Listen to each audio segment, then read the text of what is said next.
Don't forget to like this video, subscribe to our YouTube channel, and hit that little bell for notifications.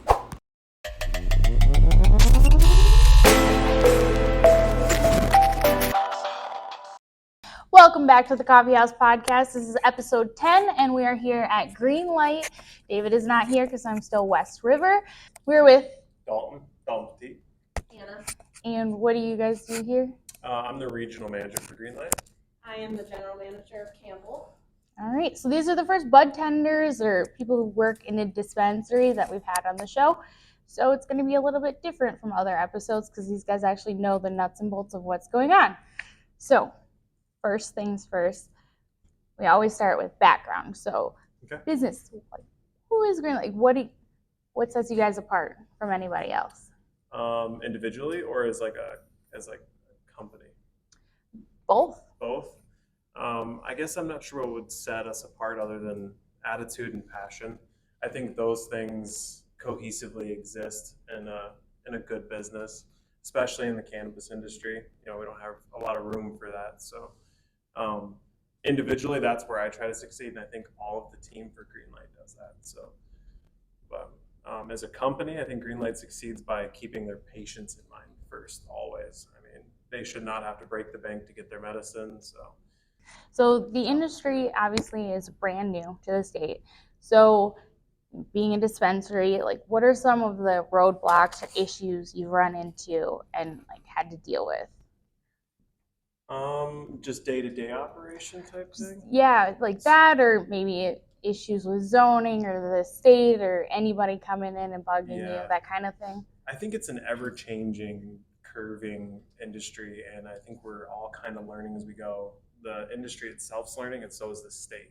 The state's kind of learning from us, and we're learning from kind of what they need to. And some hurdles we run into is just not enough knowledge of doing this before. This is a new market in South Dakota, so there's no real template unless you work for a company that's come in and has a general broad brush of kind of what we can do to make this a market here for the patients. So some hurdles would be probably a little bit of the education around the products in the state.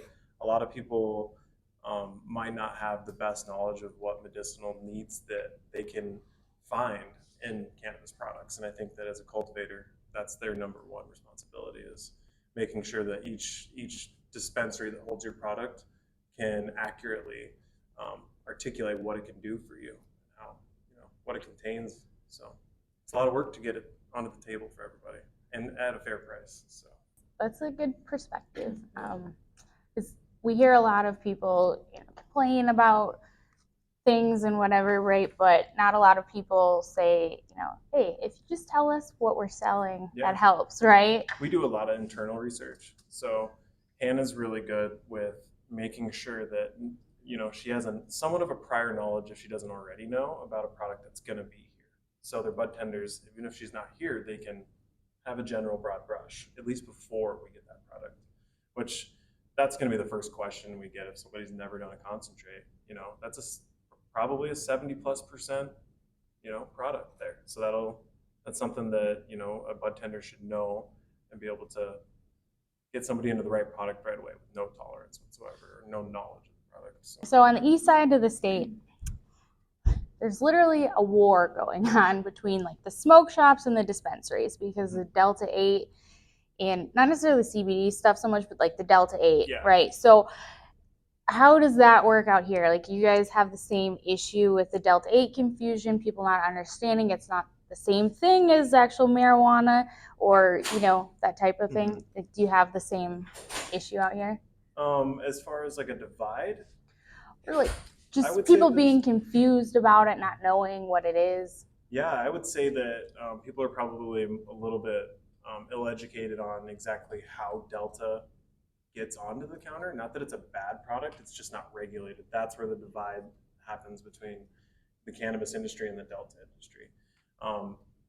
Would I be willing to say one's probably better than the other? That's an opinion, but we are in a market where people want variety. So it's important for us here at Greenlight, if we get CBD Delta products, we try to have QR codes that give you information where it came from, the certificate of analysis. So some things that kind of bring knowledge and comfort to the budtenders, from the vendor to the patient. So I mean, that's the key process right there. I think that's kind of what most of the issue out there is like, this Does it isn't hinder tested. cards? We don't know what this is. Like, you know, there's no results or anything like that in there. Like, I don't know where this came It's from. the cutting edge of There's no rules. manipulated hemp products. I mean, really. So I think that there's probably a ton of potential for it. I think it needs to be regulated? Absolutely. I think it should be regulated. If it has a cerebral effect and you can buy it without a card and be driving down the road and have no idea the impact of that effect on you, I think that's something that creates a division between those of us in the cannabis industry that, we're trying to make a medicine, and so are probably some of these CBD companies. I'm ill-informed as well, so I don't exactly know the intention, but I do know Delta products are heavy and short-lived. So if you don't have experience with them, learn about them because they hit heavy and they hit fast. So I would say the big division here with the Delta would be lack of med cards. People are less inclined to get a medical cannabis card if they can get their Delta next door. And, I think we need some sort of trajectory for everybody. So yeah, I think that, that's probably part. Like, it's definitely part of the issue too. Obviously, is the fact that, like, oh, hey, I can get this sort of legal, or well, it is legal, sort of marijuana-ish type of thing, but it doesn't work the same way though, right? Like, or I'm not totally sure exactly. I guess maybe you guys know. Does it actually like work off your cannabinoid system the same way? Yeah, I don't know exactly how it works if in full, but I do know we had just learned a little bit about a hexahydrogen cannabinoid. It's them taking the tetra and adding another molecule, which is going to target your cannabinoid system differently. The issue with that is that it's hard to reciprocate an effect, a cerebral effect, on something that's so new and so it's not studied, it's not regulated. So we can't give an honest, from the heart opinion of that product. A lot of the budtenders don't probably use much CBD products, so we have to actively educate ourselves to be able to help people with this product. So yeah, I think that's the important part right there. Is like the education and like the testing and the knowledge. Like, this is a product that nobody really knows a lot about, and it's not regulated, and it's like, what do we do, right? But I guess that's not. Yeah. I don't know. I agree. I'm not sure, I guess, how much of this happens out here, but so on like the east side of the state, thing people complain about the most is prices. Prices. They love to complain about products too every now and then, but mostly it's prices. So, like, take us through sort of the why, right? Like, do you have an answer for this? Well, I mean, the main difference on prices is a lot of people come in here and compare to what they have paid before off the streets or in a different state that's already been selling this product for years. And they're instantly comparing it to that price when they walk into the store. And so, I mean, the biggest battle on that is just trying to talk them through and explain why the prices are the way they are, and pretty much just trying to keep them from buying here or from buying off the streets and buying from us. I mean, that's also another thing that is, I mean, that's our biggest competition, basically, is the stuff on the streets. So the guy in the corner. And South Dakota's how far behind the other states? For a very long time, everybody's been going over to Colorado, to these other states that have acknowledged recreational cannabis. So the standard of pricing is based off of their experience with it. And in another state, in a more established market with tons of product and tons of people, you're coming to a state that's a lot smaller, brand new, and everybody's trying to keep the lights on and provide affordable medicine. But I do know that our main mission is to make this not break the bank and have the best variety of medicine for our patients. Yes. So yeah, one thing I guess that I personally feel the need to point out to people when they're complaining on Reddit or something is like, these cultivators are starting out with like $1 million or a couple $1 million in overhead, right? That's And a then, lot of money. yeah. Yeah. They've got all of that already, and then they've got like a $15,000 light bill, and they've got payroll and all this stuff. Right. So it's like, obviously that gets passed on a little bit, and it's not the dispensary's fault. Like, it's just a new market. Yeah. Right, and I mean, like harvests, they don't always work out. Plants are plants, so there is always going to be mistakes made where you got to throw out that stuff, and then you just lost money right there. And so, it is one of those industries that it's not perfect, and so it's a learning curve for everyone. And so, like packaging and all of that, it's all, The process really is a lot more vast than I think a lot of the market, like the patients understand. I'm sure a lot of them do, but like you said, everybody came in really hot and heavy. They had really big establishments, and then you see a few smaller ones that took a little bit of time, a little effort, and they're reserved, and they sell out every time, and they don't stress through the whole process. Maybe a little bit, I'm sure, but when your overhead's this big and you're not selling even close to that big, it changes the morale of your company. It changes the attitude of your growers. It's a domino effect like any other industry. That's a good way to put it. Yeah, Kind of like a the corporate versus like mom and pop shop type of feel. We're very, Greenlight in its essence, they started in Arkansas. Jim and John Mueller started it. They're brothers, and then they moved over to the Missouri market. So we're multi-state operating, but Greenlight operates on a very mom and pop kind of level. Even here, this feels like this is just, kind of an original company. But we're in multi-states, but we keep the essence of keeping it humble. I could tell before coming here that you guys are allowed a lot of autonomy over what you do. It's it's the thing that's in multiple states, but you guys are allowed to kind of like do your own thing. Yeah. We still stick to Greenlight's just code and policy. We think they do it right. We think that there's a reason they're very successful in the recreational markets. And go down to Missouri, you'll see they have great selections, and their stores look really cool. So we're trying to take that essence and make that happen here. And starting with prices and variety and education, I think those are the three big ones to keep the lights on. So product. Well, we kind of discussed product already a little bit, but future product, like what's on the horizon, things like that. Is there anything that you guys know about that's coming up that you want to talk about, that you can talk about, or anything you want to talk about, announce, discuss? As far as an industry and just kind of a vendor, I would like to point out we are always shopping for the best products, and we will carry as much as we can that appeases to that standard of quality we're looking for. Will we carry every single product? Probably not. I would say that variety is king, but too many options makes the choice difficult, right? So exciting things to come. I would say I do know that there are some local cultivations that are getting geared up to do carts, 510 screw-on carts. Everybody's waiting on. So more gummies, variety. You get some individuals that come in and they don't want a gummy. They don't want sugar. They want a savory snack, like a Cheez-It or something. I'm serious. That is going to be a huge point for this market, is the people who just, they're diet conscious as well, and a little gummy full of sugar might not be their cup of tea. So, but. Yeah, I always ask cultivators, like, are you guys going to make a little suggestion box on your website? Because a lot of people, so the one thing that people ask me about the most is the sodas. When are those coming out? Like, that's going to be the last thing, guys.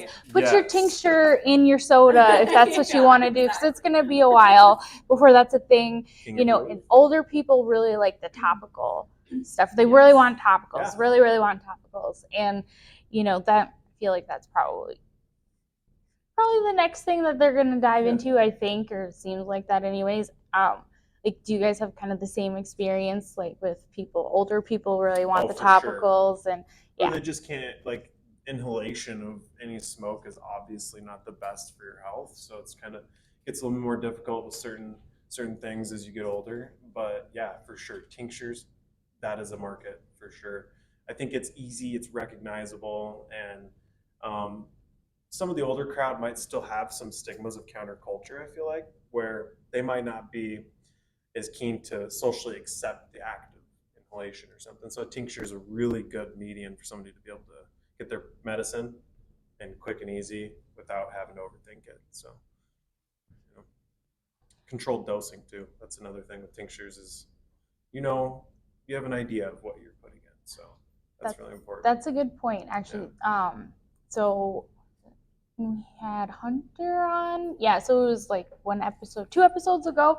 You know, we were discussing gummies, right? And how they only put 10 gummies in the package, right? But they might only be like 7 milligrams, right? So that means you're only getting 70 milligrams, even though it's labeled for 100 milligrams, right? Like, why not just toss 3 extra ones in there, or dose it a little better, like make them all 5 milligrams, put 20 in there, you know? Right. Like, I guess I don't know how difficult that is, so maybe like I should just shut up. But also, like, you know, like if I noticed it, I assume other people have noticed. Yeah, like it's just kind of odd to me.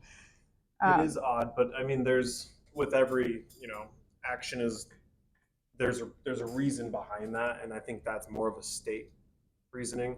I know we can't, as an industry, go 0.1 over 10 milligrams. So to keep your business safe and your practice compliant, I think that's a good move.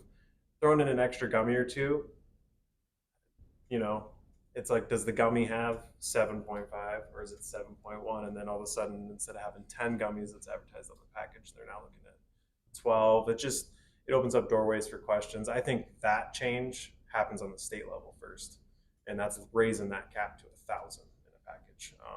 This is a medicinal market. This is a medicine.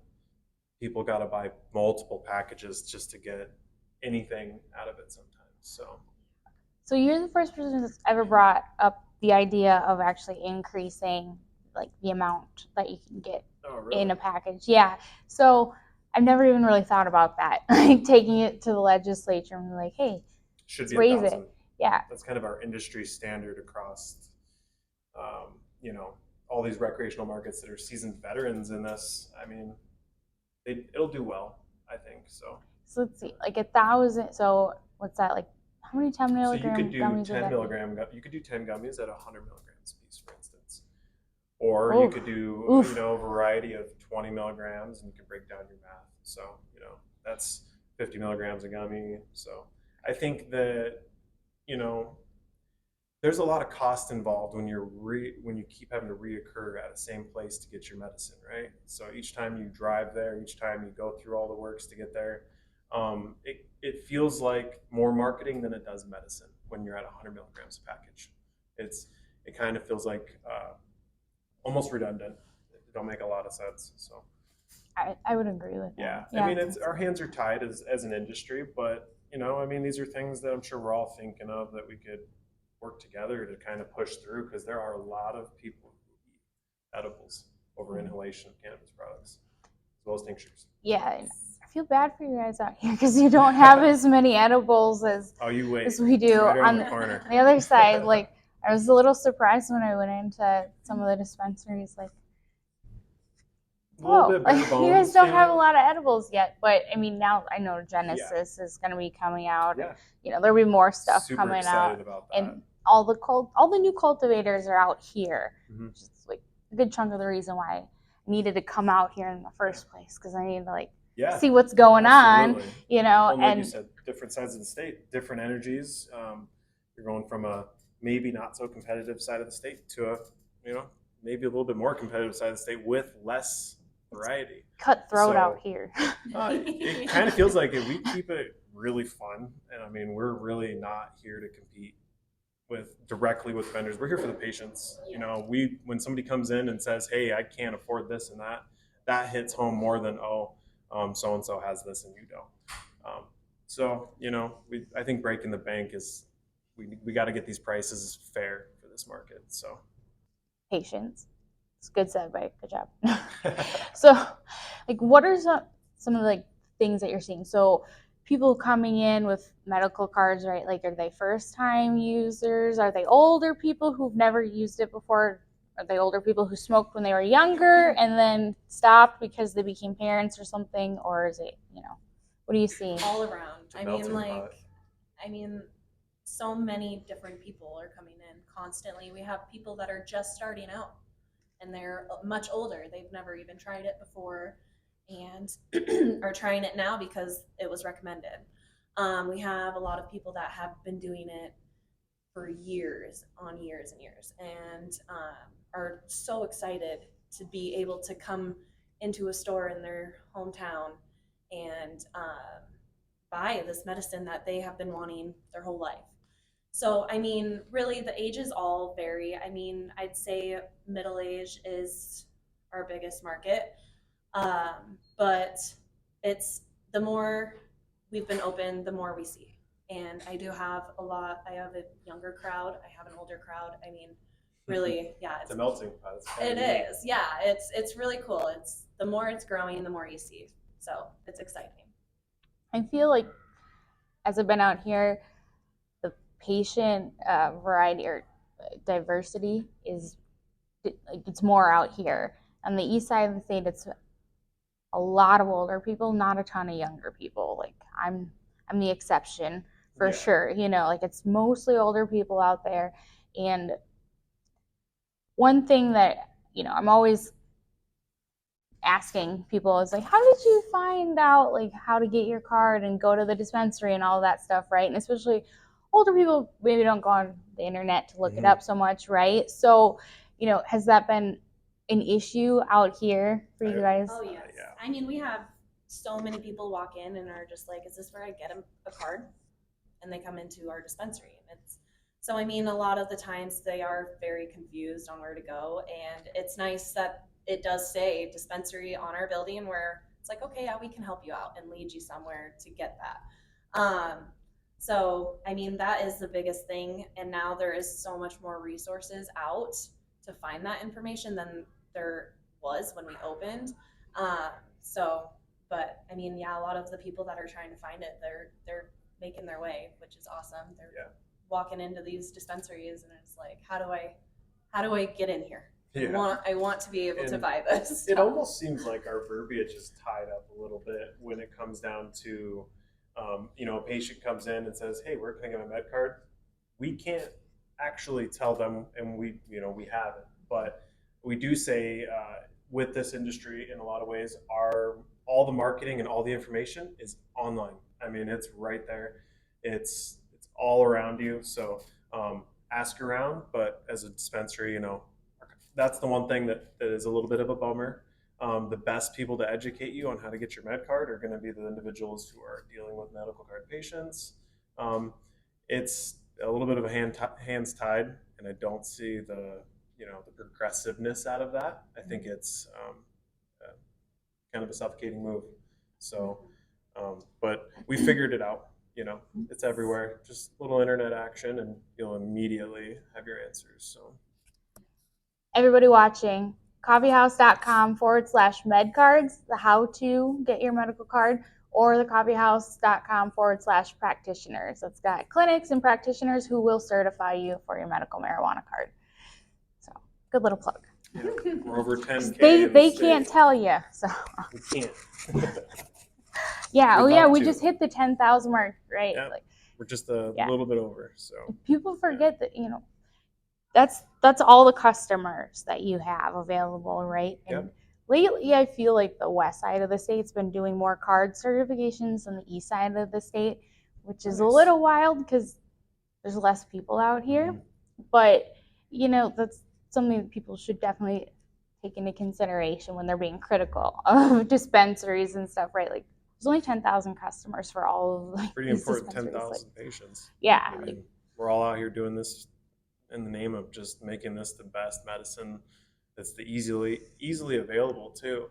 I just think that in South Dakota, 10,000 is a huge feat for our med cards. It's just would I've loved to seen that twice as fast? Absolutely, but we are growing every month. Like I was saying earlier, with more education on not just THC products, but also hemp CBD products. You might find out that THC products are more for you than CBD in Delta. So, it's all about knowing about this industry. So, right. Education. So this, we've already kind of been talking about this, but specifically like working in a dispensary, right? So to be a bud tender, there's like a whole gamut of stuff you have to go through, right? And some people, like, they'll write on Reddit like, I'm going to go work in a dispensary. Which one should I pick? Or something like that, and it's like, hold on a second, because there's a lot of stuff that you're going to have to like learn and do beforehand. So what did you have to do to be a bud tender, be allowed to interact with patients? passion and attitude, like I touched on the very beginning. We actively tried to find people who just loved cannabis and were passionate about its forward trajectory, not somebody who's been in the industry and done this for this amount of years. And we're a new market. This is a new group of people. We're trying to keep it as local as possible for all the staff. You're not going to know everything, but having the passion and being able to understand the product and why the patient's coming in for what they're coming in for is the only thing you can ask out of a bud tender. And then before you know it, education and consistent, repetition with patients, everything it kind of streamlines itself in a way. So no, we didn't actually hire requiring people to know about cannabis or even particularly being, a user of any sort of cannabis products. But I do think that's a huge point. So yeah. Did you have to do like Cannabis 101 or something like that at the beginning? Yeah. Yes, we did. Yeah, I mean, as Greenlight, that was something that they have all of their bud tenders go through, is basically just getting that basic knowledge on what they're selling, because we don't want to be selling our patients something that we don't know. So, I mean, pretty much going into it, the main thing was that we didn't really have much knowledge on it. Just majority of all of our bud tenders pretty much saw it as, this is something so cool. I'm super passionate about. It's coming into my city, my state. I never expected this to happen. And pretty much like the medical side of it was really the main thing. It wasn't necessarily that we were bummed that we didn't get recreational. It was like, this is awesome. We get to help people. We get to sell this stuff to patients, and we're learning with them. It's not something that we knew at all. I mean, when people came in, it was like, we're learning this with you. This is all of us right now, all new. Yeah. And so it was honestly a really cool thing to experience as like our first day as a group. I mean, awesome. it brought us closer. Yeah. So that was the fun part about it. And we have our, really our corporate office to thank for that. They figured it out. They trucked through the mud in so many different circumstances that, I'd be a fool to say that we did this all ourselves. Yeah. This is 100% a team. It takes a team. And this Greenlight has been really awesome about making sure that we're comfortable and confident with what we're doing and what product we're working with, and then we're able to reciprocate that. So super thankful to be in the industry right now. Like, I love where I'm at, and it's just forward from here. So, and I hope everybody can, continue, and we can see everybody at the end. So it'd be awesome. It's one thing like that shows through generally, right? The passion. Like, everybody is super into it. Right? Yes. Like, that's the thing. Like, if your whole life becomes this, that's just what happens. Yeah. And it's like, what would I do after this? Nothing. I don't know. I'm good. I'll just stick with the marijuana industry. It's a very profitable industry, obviously, but it's also it's underrated, in so many ways as far as its medicinal qualities. Yes, we have states where recreational is a thing and cultivations pump out product just to keep people's habitual habits in line, but I know firsthand people in my life that take concentrated, THC oil to help with grand mal seizures and to help with all sorts of real neurological issues. And it's an overlooked, solution, I guess is the best way to put it. This isn't just a way to make money. This is,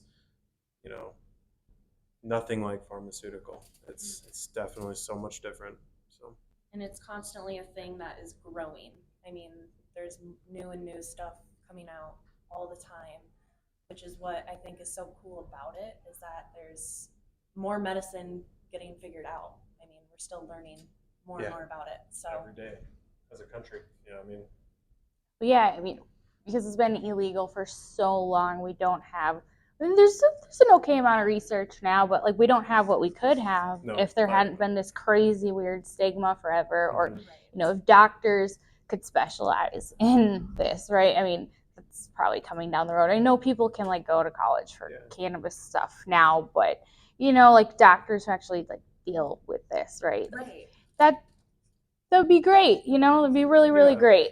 But it's been so demonized for so long that it's like you guys really stagnated the whole process, guys. It's been so counterculture that back to kind of our patient clientele, it's kind of cool to see people who've come in and spent their entire lives hiding that this is a way for them to medicate, and then they get to come in and be like, what's good, what's the best for this, and we can be there for them. It's the funnest thing. It really is.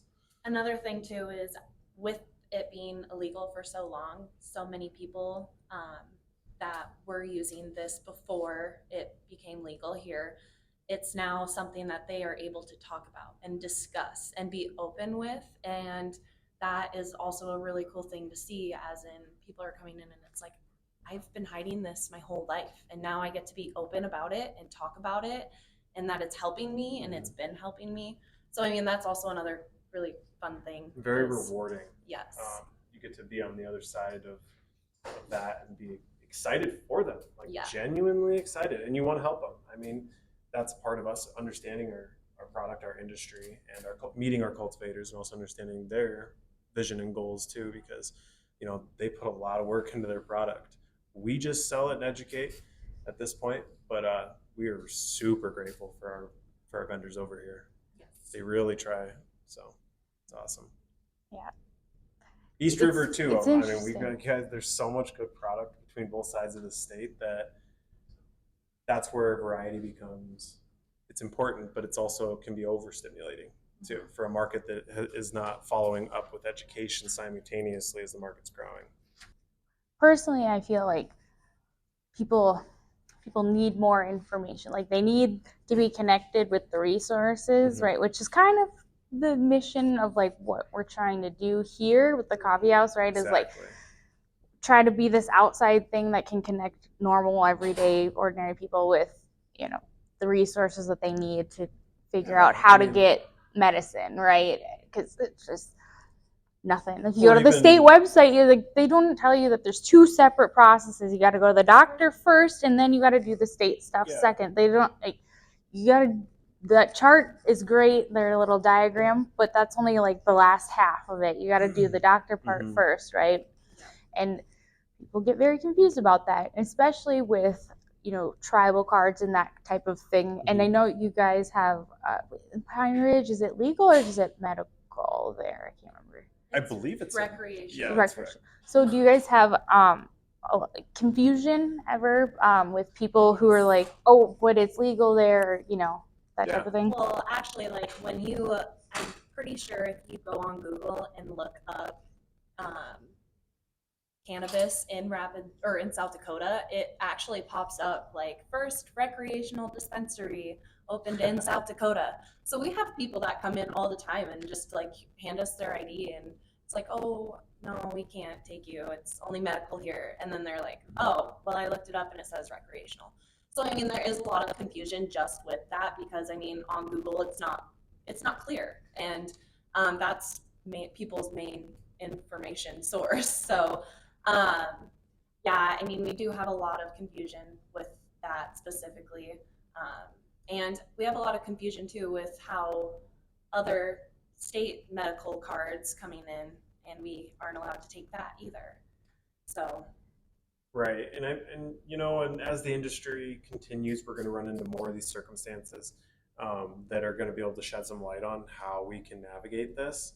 I do know that the tribal cards are separate from the South Dakota cards. So we do have confusion. They try to use the cards when they come in, and it's a little disheartening too, because we know that they're a medical patient with cannabis, but there's still this division between their dispensaries and ours. It's the same. I mean, it's the same medicine.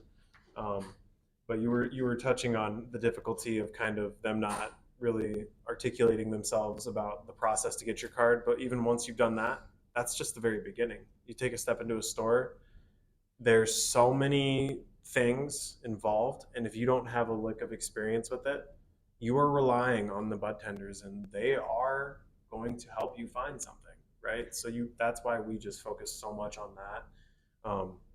But yeah, it's education is super big, and making things streamlined. Telehealth would have been amazing for this state. Yeah, we discussed that quite a bit on the I'm show, sure. and how much of a disaster, sure. like why not? And well, and see, that's so on the, Who knows, it might still happen. well, maybe, because on the east side of the state, so flanger is legal for medical, like the tribe, but they do telehealth and stuff like that. So when the state legislature like had their issues with telehealth or whatever, they did not understand that was not, people were not advertising that for the South Dakota cards. They were advertising it for tribal cards. Right. Like it was like totally disconnected Confusion. on that one. Yeah, like, you know, and it's legislatures that confused. I would assume your average everyday person would be that confused. Yeah. The one thing though that I think has worked out okay with the flanger tribe is like they've kind of made a push to try to get people to get their South Dakota card and then use your South Dakota one to get your flanger one instead of doing the telehealth thing to get an out-of-state one. And, you know, which is good. It's a good first step, but, you know, until we can create some sort of reciprocity across the two, we're just going to have confusion. There shouldn't be, I mean, unless I'm sure that there's more to that than I'm aware of, but to me, I don't think there should be any sort of segregation from this dispensary to this one, whether it be on tribal land or not. But that is, you know, like I said, I could be ill-informed. So that's just my perspective on it. Is I think that the more you streamline and web things together, the easier people are going to be able to get their medicine. So it's counterproductive. Right. So exactly. It really it's just like you're working against each other. We do that in this state a little bit. So we're working on it. We'll get there. Yeah. So like I kind of have like in my own head, right, like these certain expectations for like how a budtender should act, right? So like when somebody walks through the door, what should they expect to happen? In Greenlight or as a whole? In a dispensary, like I would say when you approach a dispensary and you come in, you should be greeted. I mean, there should always be somebody, and if not, I'm sure shortly there will be somebody. But if you don't have your medical card, about 9 times out of 10, the receptionist probably should be able to answer some questions for you, and kind of help you understand what options there are at this said dispensary if you don't have your card, such as example CBD, Delta products. I know a lot of dispensaries are starting to carry those, and you know that's a way for us to stay also kind of relevant. But I would say the first thing when you actually get into the area, the sales floor where all the products at, you should be navigated if you're confused. And your budtender should also have a little bit of that kind of read the room essence about it. Some people are okay coming in and shopping. They know what they came in for. Respect that. You know, you don't control the purchase, but you can help them. You know, you can help them find what they need. I think that it's all in the budtender just reading the room and reading the patient, because everybody's struggling with something different, and it's just best to be neutral and helpful through the whole process. So know your product. Yeah. Know your product, because a lot of individuals don't. They might not be able to answer the question for you, but at least you have somebody hopefully around that can answer it for you. So I think probably everybody could agree that, you know, it's good for the budtender to be like, is there an ailment we're treating, or like what can I help you with, or that type of thing. And that's one thing, like pretty everywhere that I go, it's the same thing, which is makes me feel good. It's very positive. Like everybody sticks to the script for it's like right. Well, how can we help you? Is there something specific, and I think it's great. Everybody pretty much has the same as they should. I mean, we're a medicinal market. It's important to keep things, as medicinal as possible, even though all around it's kind of hard to you know, for some places, I imagine to maintain that integrity when it's kind of also a recreational thing in a lot of states. So, you know, we're not so scripted here. I guess we kind of just make people feel welcome is the impression I get, and Yes. they open up. You know, hey, I'm That's our having main headaches. thing. Comfort. I yeah. mean, the big thing I do notice is most of the patients that walk in the very first time is they're nervous. It's a new thing. I mean, I get the same way when I go into a new place. It's scary. You don't know what you're walking into. And Overstimulated. this has been illegal for so long that so many people walk in and it's like, this feels wrong. I shouldn't be in here. Why am I? So even I feel that way. Yeah. So I mean, our biggest thing is always just trying to make them as comfortable as we can. We do allow them to bring in a visitor that is 21 years older to basically give them that comfort. I mean, that's another thing is a lot of people really rely on a friend or another person to be there with them and create that safe space. So one thing we do is allow visitors specifically for that to also check it out and get education on it and kind of just get the feel of what's going on here. So and another thing too is the medical side. I mean, we always instantly ask, what brings you in? What are you looking for? So without assumption yes. That you're in for an ailment, because some things aren't so noticeable. You know, there's a lot of psychosis things that can be alleviated and relieved with cannabis, and it's a little overstimulating when somebody is like, you know, really, like she said, first time in, and they're like, what can we get you? What are you struggling with? You know, that's a little too much. The hitting on the comfort and making it seem like another day for them, but also understanding that this is their first time in will help them find their way back, so that they know that we're their team. We'll help them out. So should you see the same faces when you come in? I think that's another important thing. Getting to know, because it's not like a gas station. Oh, this is who's working this shift. It's, oh, I know Hannah. I came in because Emily's really a great person who's easy to talk to and can just change my entire day. Yeah. I think that people come in at this point a lot for our teams as well as our medicine, because you know, we're able to open up. That is one thing that, you know, you kind of notice. Like, certain places have turnover, and like, for the most part, everybody, you know, I mean, for the most part, I would say the same people are at the same places, right? Like, there's no poaching really going on, or that I know of anyways. I don't know. But, you know, the places that don't have a lot of turnover are the places that have, like, the super consistent, like, the same people come in every week, you know, type of thing. And, you know, and I think that's super important to the patients, right? Is like, you guys take this seriously enough that, like, this is your job. Like, this is your, you know. Well, and I think a big thing too about it here in Rapids specifically is the connections and relationships that you can make here. It's a small town, but not. So, I mean, I've grown up here my whole entire life, and the connections and the people that you meet throughout these businesses, it's awesome. It's my favorite part about it. So getting to know these patients is my favorite part. Learning about their life. I mean, what brought them here and got them in where they're at right now. So the biggest thing I'd say that we value is the relationship that we grow with the patients here. You see them every week. Yep. You know, and it's sometimes every day. Yeah.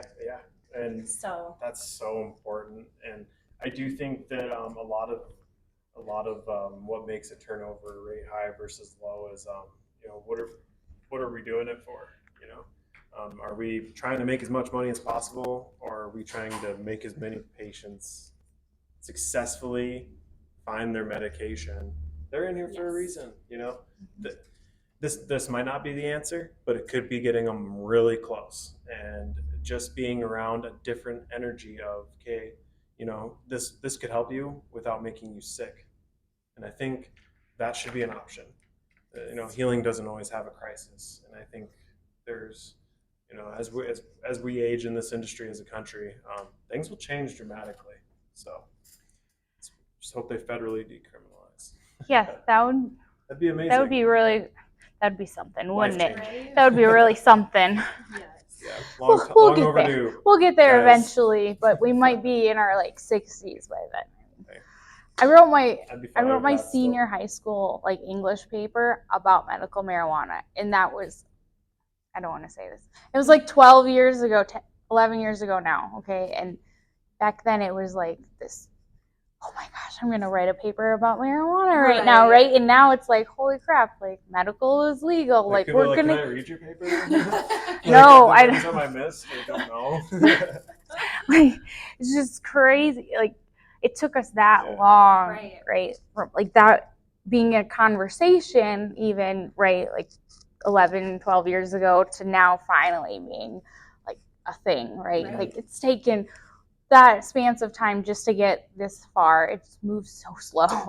Yes. the access to the information I mean, cannabis hit counterculture very early on, and so politics played a lot of roles in that, as we all know, right? So people can't really be in the know if there's no access to the know. You know, the internet has tremendous sway on everything. Like you were speaking on Reddit, it's its own little world. I mean, if something's wrong with a product, it's on Reddit. Yep. People will let you know right Like- away. Yep. And that's a beautiful thing and also a very scary thing for some of these cultivators because they are doing their best and they're trying and accidents happen. Like Hannah said, this is a plant. And it's never the same. It's always a little different. So Yeah. Yeah, like I feel like we got to give everybody like a pretty long rope, right? Like everybody's figuring it out, you know, like cut them some slack, you know, they'll get there type of a thing, you know, we're still brand new, so just give it a minute. We're We'll get brand there. new in the state, but you know, as an ever-growing industry, you know, there are some things that we could learn from other experiences and failures, and this shouldn't be a money-dominated market. I really don't think it should be. I think this should be a medicinally directed market. I'm all for rec, but like Hannah said also earlier, we weren't bummed out when rec didn't pass, mainly because it's a start, right? And I think that it would have been way overhaul if we would have passed rec and med and been the first state in the country to do that. It was a smart move, despite being against the people's choice, which sits wrong with a lot of people, but I think it was for the better. You know, I think once we hit rec, we'll have a better idea of the trajectory and what we're trying to do here. So, and benefit as a state. Yeah, in retrospect, it definitely, it's like, yeah, it's probably, especially when you look at other states and they've legalized rec and it's just their program turned into a disaster, you know, and it's like, oh my goodness. Minnesota just passed. I know, that's what I'm worried about, because on the east side of the state, the bottom is probably just going to fall out from underneath the market because people are just going to drive to Minnesota and get it and then drive back. Which is why we passed rec next ballot. Yeah. Like, Let's make it everybody vote. Make it happen. Vote. Yeah, I think that we will have a better pull on this one. I think you were trying to get rec and med at the same time, and there wasn't even really a footprint of dispensaries kind of hanging around at that point. So it was a lot at once, and it was overstimulating. Like we were just saying, you go into a place, you have too much going on, you're a little overstimulated. You tend to back away from that a little bit. So as we move forward, things are becoming more familiar. So people are going to know, okay, rec, I know what that is. I drive past Greenlight and every day here and there, and I think it won't be such a surprise. I think we had so much shock factor that rec would have never have passed. I'm just fortunate we hit medical. So that's going to wrap it up for episode 10. Thank you to Greenlight and to these lovely folks for coming on the show today. So that's going to wrap it up for episode 10. Thank you to Greenlight and to these lovely folks for coming on the show today.